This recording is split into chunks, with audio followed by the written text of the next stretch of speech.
Hey y'all.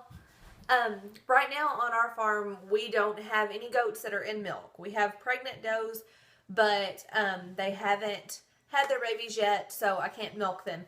And today we are going to pick up a goat that is currently in milk.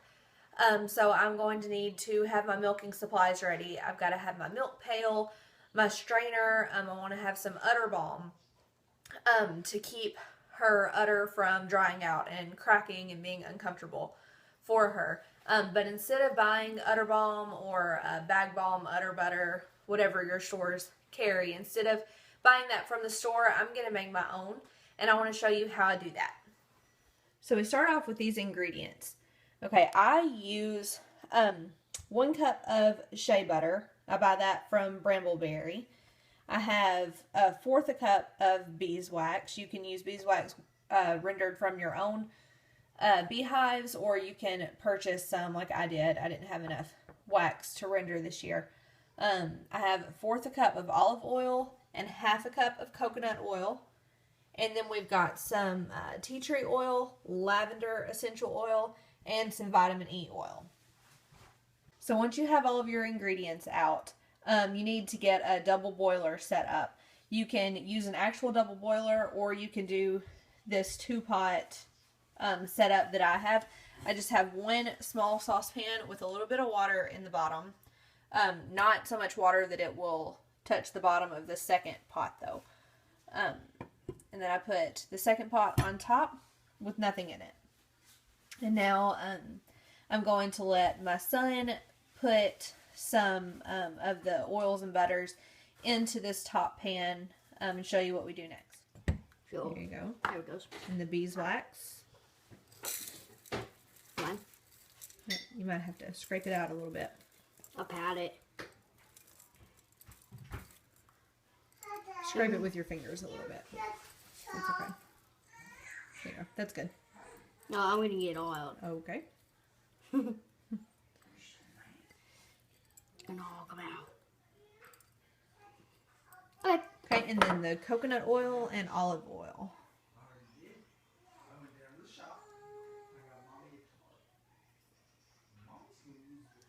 Okay, that's good. That's okay. I'll wipe up the counter. And coconut oil. Bring it on beeswax. Okay. Good job. So now we're going to put this mixture on the stove over here. Double boiler. Okay. Okay, now we have all of the oils melted in the double boiler. Beeswax and shea butter and everything melted together. Now be really careful with this because it is really hot. You can see all the steam coming up. I'm going to pour it into 2 short mason jars. Might need more than 2. If we do, I'll just grab a pint jar to finish it up. A little space there. It'll be a little bit messy, but nothing can't clean up.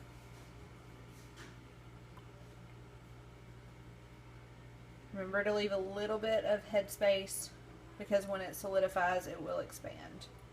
There we go.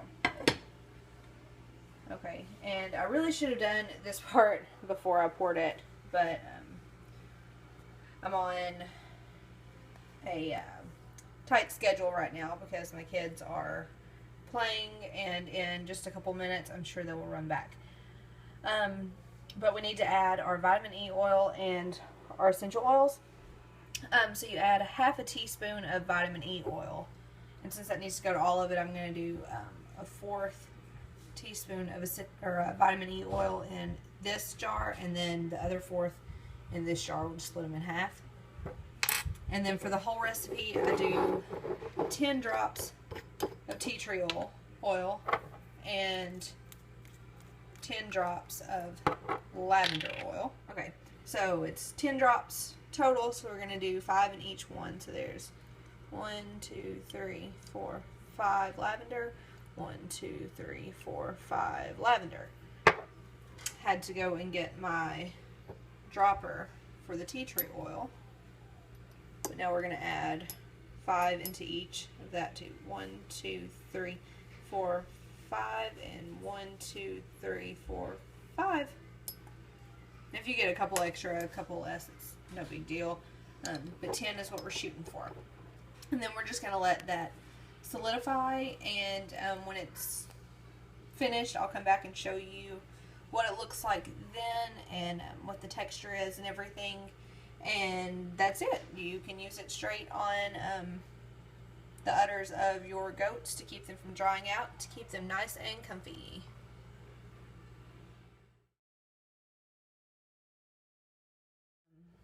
You can just take it out like that and rub it on the udder just like lotion, and your does will definitely thank you for it. If you want it a little bit thicker or harder, so your finger doesn't go in so easily, I like it like this. It's more buttery. But if you want it a little bit harder, you can add more beeswax. If you want it softer than this, more, I guess, buttery and creamy, then you can leave out some of the beeswax, maybe add a little bit more shea butter. So you can kind of play around with it and make it the way that you want.